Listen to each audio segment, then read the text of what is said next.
Everyone, आज मैं explain करने वाली हूँ खेम जीरा का 9 एपिसोड। अगर आज के एपिसोड की बात करें तो आज का एपिसोड बहुत ही ज़्यादा हार्ट ब्रेक और बहुत ही ज़्यादा इमोशनल होने वाला है।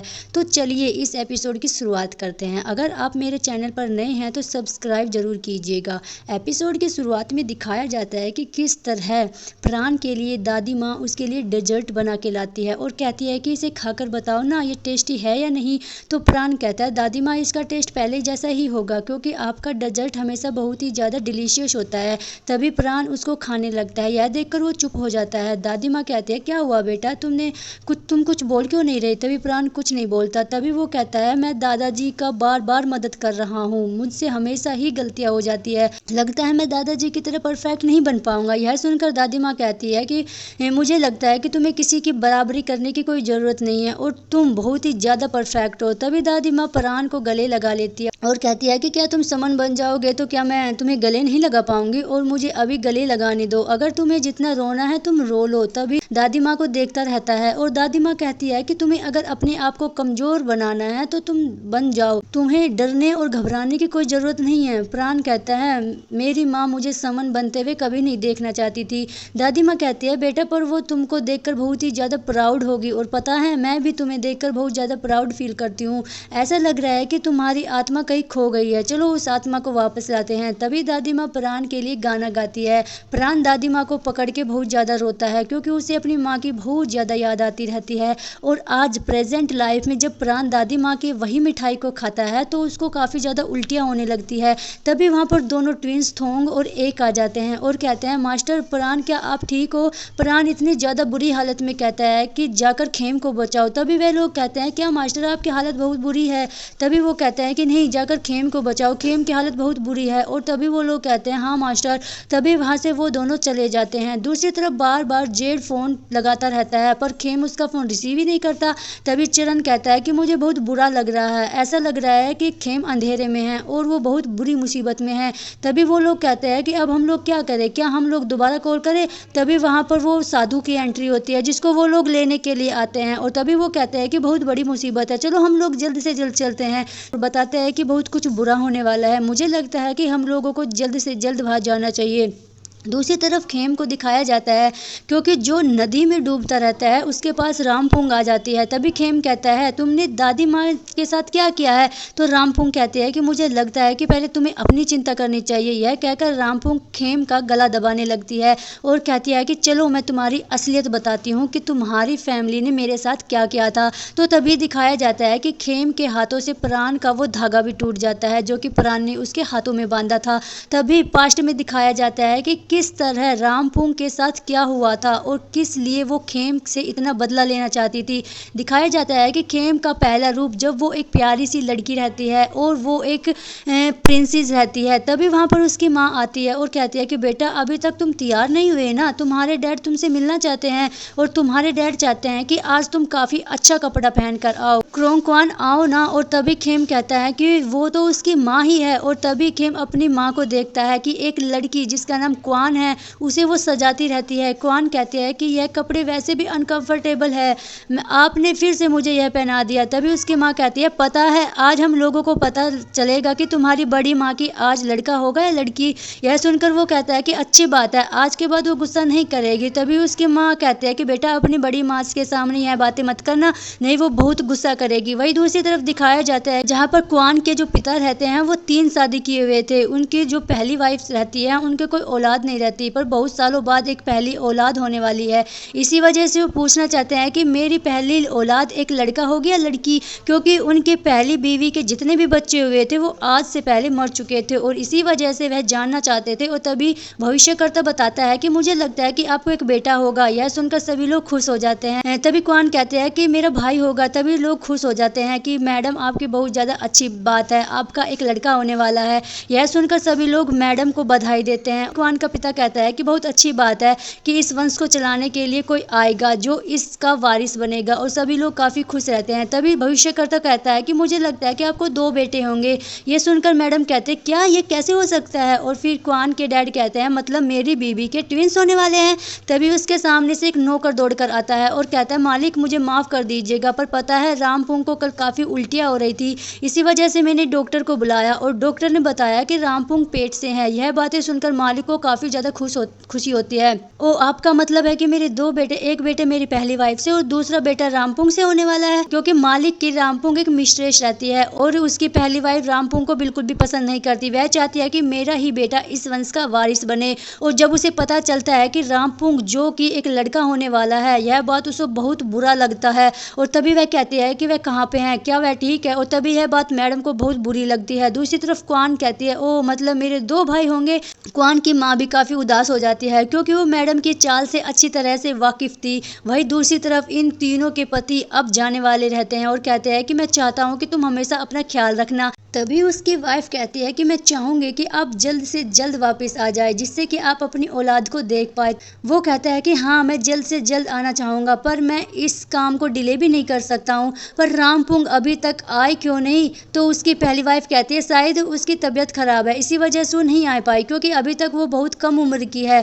तभी वहाँ पर रामपुंग आती है जो कि 21 साल की एक नौजवान लड़की रहती है जो कि पहली बार प्रेग्नेंट होती है, और तभी मालिक उसे देखकर काफ़ी खुश हो जाते हैं और कहते हैं कि क्या तुम ठीक हो? तभी वह कहते हैं कि मुझे माफ़ कीजिएगा मालिक लेट आने के लिए, पर मैंने अपने हाथों से यह माला बनाई है और मैं बस चाहूँगी कि आपका जो काम हो रहा है वो काफ़ी अच्छे से हो जाए और आप सही सलामत वापस आ जाए। तभी मालिक कहता है कि तुम कितनी प्यारी हो। तो उसकी पहली पत्नी कहती है कि मैं जानती हूँ कि यह माला आपको काफ़ी अच्छी लगती है। रामपुंग ने ये बनाने में काफ़ी मेहनत की है और रामपुंग को नीचा दिखाने की कोशिश भी करती है। और तभी मालिक कहते हैं कि मैं तो दोनों बेटों के लिए काफ़ी एक्साइटेड हूँ। और क्वान की माँ क्या तुम नहीं चाहती कि तुम्हें दूसरे बच्चे हो क्या? क्वान की माँ मना कर देती है और कहती है कि मैं बहुत कमजोर हो चुकी हूँ और मुझे लगता है कि मैं आपके दोनों बच्चों का काफ़ी अच्छे से ख्याल रखूंगी, और वह साफ मना कर देती है। तीनों के पति यानी कि मालिक कहते हैं कि काफ़ी अच्छी बात है, मुझे लगता है कि मैं बहुत ज़्यादा लकी हूँ कि मेरे तीनों वाइफ काफ़ी ज़्यादा खूबसूरत और एक दूसरे को सपोर्टिव है। वहीं दूसरी तरफ दिखाया जाता है कि मालिक वापस आ जाते हैं अपने काम से और उनकी पहली वाइफ जो बहुत तेज बुखार रहता है,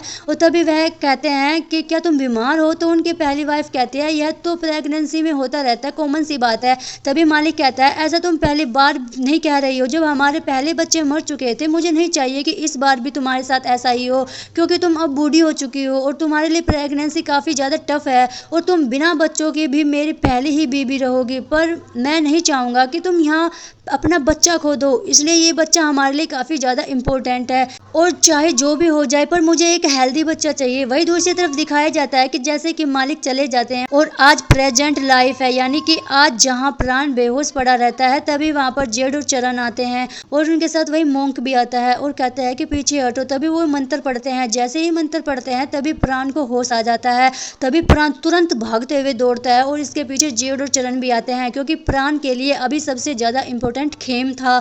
दूसरी तरफ थोंग और एक भी पहुंच जाते हैं और कहते हैं कि खेम क्या तुम ठीक हो? जैसे ही वो लोग पानी में जाते हैं देखते हैं कि रामपुंग ने उनका गला दबाया हुआ था। दूसरी तरफ दिखाया जाता है कि क्वान और उसकी माँ जाते हैं रामपुंग से मिलने के लिए और क्वान रामपुंग के पेट के पास कान लगाकर सुनती है और कहते हैं कि बच्चा तो अभी हिल रहा है। यह सुनकर रामपुंग कहते हैं हाँ मेरा बच्चा काफी ज्यादा मजबूत है।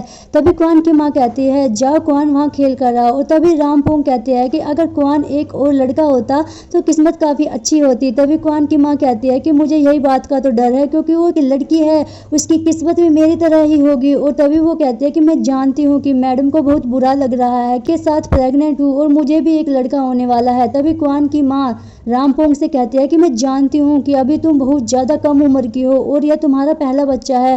क्या तुम मालिक से इतना ज़्यादा प्यार करती हो कि तुम अपना बच्चा उन्हें देने के लिए तैयार हो जाओगी? तभी रामपुंग कहते हैं कि मुझे यही बात का तो डर है कहीं मेरा बच्चा भी मेरी तरह नौकर ना हो जाए, और मैडम को जरूर इस बात का डर होगा कि मेरा बच्चा उनके बच्चे के रास्ते में न आ जाए, पर मैं तो अपने बच्चे को नौकर ही बनाऊंगी। और तभी क्वान की माँ कहती है पर तुम जानती हो ना कि कोई और है जो तुम्हारे बच्चे को नहीं चाहता कि वो ग्रो करे। रामपुंग जानती थी कि मैडम उसके बच्चे को जिंदगी नहीं चाहती, वह काफ़ी उदास हो जाती है। तभी वहाँ पर एक नौकरानी आती है और कहती है कि मैडम को बच्चा होने वाला है। और तभी क्वान की माँ और रामपुंग जाते हैं और तभी वहाँ पर पता चलता है कि मैडम का बच्चा होता है पर उसकी सांस नहीं चलती, वो मरा हुआ पैदा होता है। यह बात पहली वाइफ को बिल्कुल पसंद नहीं आती, वो पागलों की तरह बर्ताव करने लगती है और कहती है कि कैसे हो सकता है, किस्मत मेरे साथ इतनी बुरी कैसे हो सकती है। और यह बात क्वान की माँ और रामपुंग चुपके से सुनती रहती है। और जब मैम का जो बच्चा होता है वो मर जाता है, रामपुंग काफ़ी उदास हो जाती है। और तभी क्वान की माँ रामपुंग से कहती है अभी भी तुम्हारे पास फैसला है। और तभी रामपुंग को भी एक प्यारा सा बेटा होता है। और तभी क्वान कहते हैं कि क्या तुमने डिसाइड किया, मैंने जो उस दिन तुमसे सवाल किया था। और पता है आज मुझे पता चल गया कि मैं अपने आप से प्यार करती हूँ ना कि मालिक से। मैं इस बच्चे से बहुत ज़्यादा प्यार करती हूँ क्योंकि यह बच्चे जैसा ही मैंने देखा मुझे एहसास हो गया कि मैं दुनिया में सबसे ज़्यादा इस बच्चे से प्यार करती हूँ। और तभी क्वान की माँ कहती है अगर तुम मुझसे इतना ही ज़्यादा प्यार करती हो तो यह बच्चे को भेज दो जहाँ पे मैं कह रही हूँ, नहीं तो तुम्हारे बच्चे की जान खतरे में है। दूसरी तरफ रामपुंग अपनी नौकरानी के साथ जाती रहती है। तभी वहाँ पर उसकी पहली वाइफ आ जाती है और कहती है कि मैंने सुना है रामपुंग का बच्चा मरा हुआ पैदा हुआ है, तुम कहाँ जा रही हो। तभी वो कहते हैं मैं अपने गांव जा रही हूँ। वो कहते हैं ये कौन है, कहते हैं ये मेरे रिलेटिव है। फिर कहते हैं कि क्या मैं पागल हूँ। और जैसे ही उसको मारती है तो उसका चेहरा दिखाई दे जाता है और कहती है क्या मैं पागल हूँ। और अपने नौकरों से कहती है कि रामपुंग को पकड़ो और इसी बच्चे को छीन लो। रामपुंग अपने हाथ में चाकू लेकर रखती है और कहती है कि अगर कोई भी मेरे बच्चे को हाथ लगाएगा तो मैं उसे मार डालूंगी। रामपुंग के लिए उसका बच्चा सबसे ज्यादा इंपॉर्टेंट था। तभी उसकी नौकरानी मैडम से कहती है प्लीज यंग मास्टर की जान बख्श दीजिए, उनकी क्या गलती है। और जैसे ही यह बात उसकी पहली वाइफ सुनती है कि इस बच्चे को यंग मास्टर बोला जा रहा है, इस नौकरानी के बेटे को, और वो गुस्सा हो जाती कहती है क्या। और तभी गुस्से में उसकी नौकरानी को मार डालते हैं। दूसरी तरफ क्वान की माँ इंतजार करती रहती है रामपुंग का कि कब आएगी। दूसरी तरफ उसे पता चलता है कि रामपुंग को मैडम ने पकड़ लिया है, उसके बच्चे को नदी में फेंकने की बात हो रही है। दूसरी तरफ रामपुंग कहते हैं कि प्लीज मुझे माफ कर दीजिए, मेरा बच्चा आपके रास्ते में कभी नहीं आएगा, वो एक नौकर की तरह ही जिंदगी बिताएगा। तभी वो कहती है कि ओ तुम्हारी इतनी हिम्मत हो गई कि तुम मुझसे ऐसे बातें करोगी, तुम बस एक नौकरानी हो। मैंने देखा है कि जब से तुम प्रेग्नेंट हो मालिक तुमसे कितना प्यार करते आए हैं, क्योंकि तुम अभी एक जवान हो। और तुम्हें क्या लगता है कि मैं आंखों के सामने यह सब होने दूंगी, मैं यह कभी बर्दाश्त नहीं कर सकती हूँ। तभी रामपुंग कहते हैं कि मुझे लगता है कि आपको भी इस दर्द का एहसास होगा कि अगर माँ से बच्चा छीन लिया जाए तो उसे कितना बुरा लगता है। प्लीज मैडम मेरे बच्चे को मत दूर कीजिए। तभी वो उसके बच्चे को नदी में फेंक देती है और रामपुंग कहते हैं कि आप कितनी बुरी हो। तभी वो बहुत ज्यादा रोने लगती है, तड़पने लगती है अपने बच्चे के लिए। तभी क्वान ये सब देखकर चिल्ला देती है और तभी रामपुंग यह देखती रहती है कि क्वान और उसकी माँ यह जानते हैं कि मैडम ने ही उसके बच्चे को नदी में फेंका है। और तभी वो कहते हैं कि सारे नौकरों का मुंह बंद करा दो। और जब ये सब खेम देखता है तो काफी उदास हो जाता है। दूसरी तरफ जब मालिक आते हैं तो रामपुंग को बुलाते हैं और कहते हैं रामपुंग क्या तुमने मेरे बच्चे को नदी में फेंक दिया। तो रामपुंग कहते हैं कि ये सब झूठ है। फिर मालिक कहता है कि मैंने सुना है कि तुमने यह सब किया है। तभी दिखाया जाता है कि किस तरह मैडम बोलती है, पता है मालिक मेरा पहला बच्चा बहुत ज्यादा हेल्थी पैदा हुआ था, पर जैसे ही रामपुंग को पता चला कि उसका बच्चा मर चुका है तो तुरंत आई और मेरे बच्चे को ले जाकर नदी में फेंक दिया। रामपुंग कहती है कि तुम कितना झूठ बोलती हो, तुम कितनी घटिया औरत हो। यह सुनकर मालिक कहते हैं ओ तुम्हारे अंदर इतनी हिम्मत आ गई कि तुम मेरी पहली वाइफ को इस तरह से बात करोगी। रामपुंग कहते हैं कि अगर आपको मेरी बातों पर यकीन ना हो तो क्वान से यह बातें पूछ लीजिए। रात में दिखाया जाता है कि किस तरह क्वान की माँ उसे बताई रहती है कि आज के बाद जो हुआ उसे भूल जाना, क्योंकि अगर तुम्हें यह बात याद रहेगी तो वो हम लोगों के साथ बहुत बुरा करेगी, हम इनकी तरह नौकरानियों की तरह जिंदगी बिताएंगे। और जब मालिक अपनी बेटी से पूछते हैं कि बताओ ना बेटा कल रात क्या तुमने देखा था, रामपुंग ने अपने बच्चे को नदी में फेंका था। कहती है कि नहीं आंटी, रामपुंग ने ही अपने हाथों से मैम के बच्चे को नदी में फेंका था। यह बात जब रामपुंग सुनती है और कहती है कि सब झूठ बोल रहे हैं क्योंकि एक छोटा बच्चा झूठ नहीं बोल सकता, और मालिक उसकी बातों पर यकीन कर लेते हैं। रामपुंग कहते हैं कि सब झूठ बोल रहे हैं, मालिक मेरी बातों पर यकीन कीजिए, यह ऐसी बात नहीं है, प्लीज मेरी बातों पर यकीन कीजिए। मैं नहीं बल्कि मैम ने मेरे बच्चे को नदी में फेंक दिया था। असल में मैम का बच्चा मरा हुआ पैदा हुआ था और जब उन्हें पता चला चला कि मेरा बच्चा जिंदा है तो तुरंत आकर उसने नदी में फेंक दिया। और तभी कहते हैं कि जाओ इसे बंद कर दो। तो रामपुंग को गुस्सा आता है और वो अपने मालिक को एक थप्पड़ मारती है और कहती है कि सब बहुत बुरे हो, मैं तुम्हें श्राप देती हूँ, आज के बाद तुम्हारी आने वाली जितनी भी पीढ़ी होगी वो इस श्राप से जूझेगी। और तभी दिखाया जाता है कि रामपुंग कहते हैं कि देखो किस तरह मुझे हर्ट किया गया है, मुझे कितना ज्यादा दर्द से तड़पाया गया है, मेरे बच्चों को भी उन्होंने मार डाला और मुझे हर रात वो लोग मारते थे जब तक मैं मर ना जाऊं। और हर रात मैं बस यही बद्दुआ उन्हें देती हूँ कि आने वाली जितनी भी पीढ़ी हो उनको यह श्राप से गुजरना पड़े। और दिखाया जाता है कि रामपुंग यह श्राप देती है कि जब भी कोई लड़का पैदा हो तो कई साल बाद मर जाए अपने आप, और जब भी कोई लड़की पैदा हो तो उसको अपने प्यार से अलग होना पड़े और उसको दर्द का एहसास हो। रामपुंग यही बद्दुआ उसके परिवार को देती रहती है। यही श्राप सदियों तक खेम के परिवार को चला आता है। दिखाया जाता है कि खेम के सामने एक अलग रूप आता है, किस तरह उसकी मां मर जाती है, सभी की आंखों से और नाकों से खून निकलने लगते हैं क्योंकि रामपुंग की जो बद्दुआ थी वो जायज थी, क्योंकि रामपुंग के साथ बहुत बुरा किया गया था। उसका मालिक और उसकी पहली वाइफ भी जलकर मर जाते हैं। दूसरी तरफ खेम की पहली बहन होती है यानी कि क्वान, वह भी अपने प्यार से बिछड़ने के बाद जैसे मर जाती है। दूसरी तरफ जब एक लड़का पैदा होता है तो वह भी मर जाता है। फिर एक लड़की पैदा होती है तो कि अपने प्यार से जूझकर अलग होकर मर जाती है। और अब बारी आती है खेमजीरा की, जो प्राण से अलग हुई थी तो अपने प्यार से अलग होने के दर्द से वो मर जाती है। और तभी रामपुंग कहते हैं कि अब तुम बच्चे हो, अब तुम्हारे बाद मेरा श्राप पूरा हो जाएगा क्योंकि इसके बाद पीढ़ी में कोई नहीं बचा है जो इस पीढ़ी को चलाएगा और मेरा श्राप अब पूरा हो जाएगा, मेरा बदला पूरा हो जाएगा। दूसरी तरफ थोंग और एक कहते हैं खेम क्या तुम मेरी बातें सुन रहे हो? अभी एक थोंग से कहता है कि थोंग खेम को लेकर जाओ, मैं संभाल लूंगा। वही दूसरी तरफ थोंग खेम को नदी किनारे ला देता है। तभी वहां पर प्राण आता है और कहता है खेम क्या तुम ठीक हो? दूसरी तरफ प्राण तुरंत नदी में कूद जाता है और खेम भी जाने की कोशिश करता है पर जेड और चरण उसे रोक लेते हैं और कहते हैं खेम थोड़ा हिम्मत रखो। दूसरी तरफ दिखाया जाता है कि किस तरह रामपुंग एक का गला दबा देती है और एक भी इस दुनिया से चला जाता है। प्राण अपनी ताकत से रामपुंग को हटा देता है क्योंकि प्राण के पास काफी ताकत रहती है।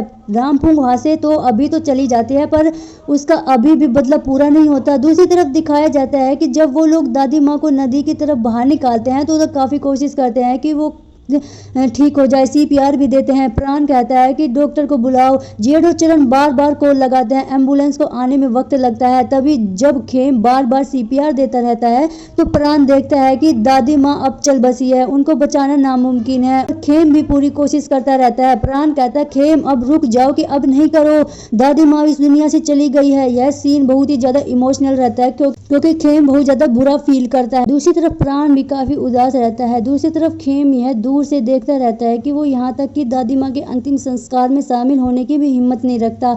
उसे लगता है कि यह सब मेरी वजह से हो रहा है। वही रात में दिखाया जाता है कि किस तरह जो बोध आए रहते हैं वो खेम को दादी माँ का लेटर देते हैं और कहते हैं कि यह लेटर दादी माँ ने तुम्हारे लिए लिखा था। शायद उन्हें पता था कि वो मरने वाली है, शायद उन्हें एक हार्ट अटैक आया था और बस चाहती थी कि मैं और तुम्हारा और खेम का देखभाल हो। तो मुझे लगता है कि सी की जो डेथ हुई है वह तुम्हारी वजह से नहीं हुआ है। खेम अपने आप को ब्लेम करने की जरूरत नहीं है, मुझे लगता है कि तुम्हें इन सब की चिंता नहीं करनी चाहिए। और तभी खेम बहुत ज्यादा उदास रहता है। अगर खत्म हो जाएगा तो मैं रामपुंग के बारे में सोचूंगा कि रामपुंग से किस तरह से मुझे डील करना है। वही दूसरी तरफ दिखाया जाता है खेम जब मास्टर के घर पे आता है तो उसे पता चलता है कि थोंग चला गया है और अब एक ही रह गया है। तभी खेम मास्टर से कहता है कि प्लीज थोंग को लेकर आइए ना, वो कहाँ पे है? तभी मास्टर कहता है कि मैं चाहे कितनी भी कोशिश कर लूं पर मैं अब उसे वापस नहीं ला सकता हूं। तभी खेम एक से माफी मांगता है और कहता है कि मुझे माफ कर दीजिए, यह सब मेरी वजह से हो रहा है। तभी एक कहता है कि खेम इसमें तुम्हारी कोई गलती नहीं है। तभी मास्टर से वो कहता है मुझे थोंग के पास जाना है, उसके बिना मैं नहीं रह सकता। तभी मास्टर प्राण उसको उसके पास भेज देता है। खेम बहुत ज्यादा रोता रहता है। वही दूसरी तरफ दादी माँ का आज अंतिम संस्कार रहता है, सभी लोग उसमें शामिल होते हैं और प्राण बहुत रोता रहता है। खेम चरण सब बहुत रोते रहते हैं क्योंकि उसके लिए दादी माँ बहुत ज्यादा इंपॉर्टेंट रहती है। दूसरी तरफ जेड काफी परेशान रहता है। चरण उसे हिम्मत देता है। तभी जेड कहता है कि याद है जब मैं छोटा था, जब भी मैं घर से भाग जाता था दादी माँ मुझे बचा लेती थी, मेरा कोई भी दोस्त नहीं था, एक और थोंग बस मेरे दोस्त थे। पता है थोंग और एक को पता था कि मेरा कोई भी दोस्त नहीं है। तभी चरण कहता है कि चाहे अब कोई तुम्हारे साथ रहे या ना रहे पर यह बात हमेशा याद रखना कि मैं हूं ना तुम्हारे साथ। तभी वो जेड को समझाने की कोशिश करता है और कहता है कि मुझे लगता है कि अब हम लोगों को यहीं पर रुक जाना चाहिए क्योंकि कि तुम्हें अपने ऊपर ध्यान देना चाहिए। और तभी जेड कहता है कि जब वो खेम रामपोंग से बच जाएगा तब हम लोग अपने बारे में सोचेंगे। मतलब जेड यह एहसास दिला देता है कि वह चरण से प्यार करता है। दूसरी तरफ खेम अंकल चोई से कहता है, अंकल चोई मुझे आपसे कुछ मदद चाहिए। रात हो जाती है, खेम अपना सारा सामान लेकर जाता रहता है। तभी प्राण उसके रास्ते में आ जाता है और कहता है, क्या मैं अब तुम्हारा फिर से मास्टर नहीं बन सकता हूँ? तभी खेम कहता है, मास्टर आप हमेशा मेरे लिए मास्टर ही रहोगे। तभी प्राण कहता है कि मुझे छोड़कर कैसे जा सकते हो, मेरे साथ रहो ना। खेम कहता है, दादी माँ एक थोंग तुमसे बहुत ज्यादा प्यार करते थे, वो सब दूर चले गए हैं मेरी वजह से। और तभी प्राण कहता है, दादी माँ तो वैसे भी जाने वाली थी क्योंकि वो बहुत दिनों से बीमार थी, और एक और थोंग उनकी आत्मा को तो मैं नहीं रोक सकता था क्योंकि उनका पुनर्जन्म तो होने ही वाला था। तभी खेम कहता है कि नहीं, इसमें मेरी ही गलती है, वो सबकी मौत मेरी वजह से हुई है। अगर मैं यहाँ पे नहीं आया होता तो शायद यह सब नहीं होता। तभी प्राण कहता है, मुझे लगता है कि तुम्हें अपने आप को ब्लेम करने की कोई जरूरत नहीं है। खेम प्लीज मुझे छोड़कर मत जाओ, और अगर तुम चाहते हो कि मैं तुमसे गुस्सा ना हूँ तो मेरे साथ रहो। तभी खेम उसको गले लगा लेता है और कहता है कि मुझे माफ कर दो। तभी खेम देखता है कि प्राण को तो बहुत ज्यादा बुखार हुआ है। तभी प्राण को लिटा दिया जाता है और उसकी बॉडी को पूछता रहता है। तभी प्राण कहता है, खेम अगर तुम चाहते हो कि मैं जल्दी ठीक हो जाऊं तो मेरे साथ रहना और मुझे छोड़कर कभी मत जाना। खेम कहता है, हाँ। और तभी प्राण कहता है कि तुम्हें अपने आप को ब्लेम करने की कोई जरूरत नहीं है, सभी लोग की डेथ ऊपर वाले ने लिखी है और तुम्हारी वजह से किसी की मौत नहीं हुई है, और प्लीज मुझे छोड़कर मत जाना। तभी प्राण के हाथों में खेम हाथ डाल देता है और तभी प्राण सो जाता है। तो खेम प्राण को एक प्यारी सी किस देता है और वहां से वो चला जाता है। और खेम बहुत ज्यादा रोता रहता है क्योंकि खेम के लिए भी आसान नहीं है। दूसरी तरफ जब सुबह होती है, प्राण उठता है, वो अपने टेबल पर एक लेटर देखता है जिसने खेम ने लेटर लिखा हुआ था, मास्टर आपका बहुत शुक्रिया क्योंकि आपने मेरी जिंदगी में उस कीमती पल को लाए हो जिससे मुझे यकीन ही नहीं था कि मुझे प्यार भी होगा। शुक्रिया मुझे प्यार करने के लिए। दूसरी तरफ जेड खेम को बार बार फोन लगाता है पर वो फोन को रिसीव ही नहीं करता। और तभी खेम कहता है कि सच बताऊं तो मैं बहुत ज्यादा लकी हूँ कि मैं उन लोगों के साथ पैदा हुआ जो मुझसे इतना ज्यादा प्यार करते हैं, पर अब मेरा भी वक्त आ गया है कि मैं अपने प्यार वालों को बचाऊं और मेरी वजह से उन्हें कुछ भी ना हो। इसी वजह से मैं बैंकॉक वापस जा रहा हूं और मुझे लगता है कि मुझे अपनी जिंदगी वहीं पर बितानी चाहिए। मैं नहीं चाहता कि किसी और को मेरी वजह से चोट लगे।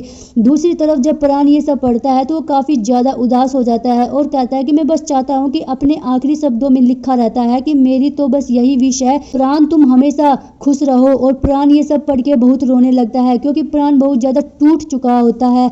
दादी माँ भी चली गई थी, खेम भी उससे दूर चला गया था, ये उसके लिए आसान नहीं था। यहीं पर इस प्यारे से एपिसोड का एंड होता है। वैसे यह एपिसोड आपको कैसे लगा? क्या खेम प्राण के पास वापस आएगा या प्राण ही जाएगा खेम से मिलने के लिए? यह तो आपको नेक्स्ट एपिसोड में पता लगेगा। मिलते हैं नेक्स्ट एपिसोड के एक्सप्लेनेशन के साथ। आज के लिए बस इतना ही। Thanks for watching, bye bye.